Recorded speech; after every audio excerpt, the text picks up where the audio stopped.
Tubal blockage అంటే ఏంటి? Fallopian tubes దానికి ఏమైనా సిమ్టమ్స్ ఉంటాయా? కాజెస్ వీటి గురించి తెలుసుకుందాం.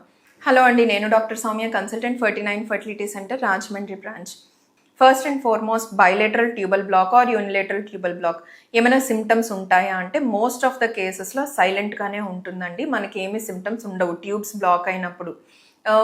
కొంతమంది పేషెంట్స్లో మాత్రము ఏంటంటే లైక్ క్రానిక్గా డిశ్చార్జ్, అబ్నార్మల్ డిశ్చార్జ్ ఉండడము, ఏమైనా ఇన్ఫెక్షన్స్ ఉన్నప్పుడు అటువంటిది ఉండొచ్చు. లేదంటే ఒక వేగ్ అబ్డామినల్ పెయిన్, హైడ్రోసాల్పింగ్స్ కానీ అటువంటివి ఉండేటప్పుడు వేగ్ అబ్డామినల్ పెయిన్ అనేది ఉండొచ్చు.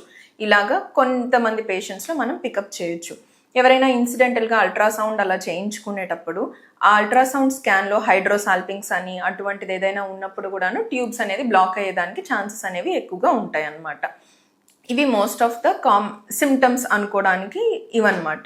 ఇకపోతే కాజెస్ విషయానికి వచ్చేటట్లయితే కనుక దేని వలన అసలు ట్యూబ్స్ అనేవి బ్లాక్ అవుతాయి, ఫెలోపియన్ ట్యూబ్స్ విమెన్లో అన్నట్లయితే మోస్ట్ కామన్ కాజ్ వచ్చేసరికి క్రానిక్ ఇన్ఫెక్షన్స్ అనమాట. జెనైటల్ ఇన్ఫెక్షన్స్ ఏవైనా కానీ క్రానిక్గా ఉండేటప్పుడు పెల్విక్ ఇన్ఫ్లమేటరీ డిసీజ్ అని అంటాము. అలాగా ఎక్కువ నెలల పాటుగా ఇన్ఫెక్షన్, మీకు సైన్స్ ఏదైతే ఇప్పుడు ఆల్రెడీ మనం డిస్కస్ చేసామో, ఎక్కువగా వైట్ డిశ్చార్జ్ అవ్వడము, వేగ్ పెయిన్ ఉండడము, అబ్డామినల్ పెయిన్, ఇటువంటివి ఫ్యూ సైన్స్ అనమాట పిఐడికి.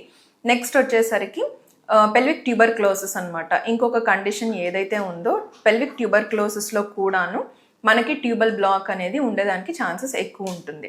అది కాకుండా మోస్ట్లీ అంటే ఫిజియోలాజికల్ అనొచ్చు, లేదంటే కొంతమంది పేషెంట్స్ ఏంటి హెచ్ఎస్జి ఆర్ ఎస్ఐఎస్ అనే ఇన్వెస్టిగేషన్స్ చేసుకుంటారు. ఈ టెస్ట్లో ఏంటంటే టెంపరీగా ట్యూబ్స్ అనేవి స్పాజంలోకి వెళ్తాయి అన్నమాట. అలా కూడాను ట్యూబల్ బ్లాక్ అని డిటెక్ట్ చేయొచ్చు, బట్ స్టిల్ అగైన్ దాన్ని మనం కన్ఫర్మ్ చేసుకోవాలి ట్యూబల్ బ్లాక్ ఉందా లేదా అనేది. ఇవి మోస్ట్ కామన్ కాజెస్ అనమాట. ఇది కాకుండా ఎండోమెట్రియోసిస్ సమస్య ఉన్నప్పుడు, లేదు అంటే ఇది వరకు ఏమైనా సర్జరీస్, ఎక్టోపిక్ ప్రెగ్నెన్సీ వచ్చింది, ఆ సర్జరీస్ అయినప్పుడు ఏమైనా అతుకులు ఫామ్ అయినట్లయితే కనుక దాని వలన కూడాను ట్యూబ్స్ అనేవి బ్లాక్ అవ్వడము, లేదంటే ఈ ట్యూబో ఓవేరియన్ యాక్సెస్ ఏదైతే ఉందో అది కొంచెం అతుకుల వలన డిస్టర్బ్ అవ్వడం, అలైన్మెంట్ అన్నది నార్మల్గా ఉండకపోవడము జరుగుతుంది. వీళ్ళలో ఒకవేళ ట్యూబ్స్ అనేవి ఎఫెక్ట్ అయినట్లయితే కనుక మనకు ఉండే ఆప్షన్ అనేది IVF. Most of the cases వీళ్ళకి న్యాచురల్గా కానీ చిన్న పద్ధతుల్లో కానీ ప్రెగ్నెన్సీ వచ్చేదానికి ఛాన్సెస్ అనేవి బాగా తక్కువగా ఉంటాయి అన్నమాట. Thank you.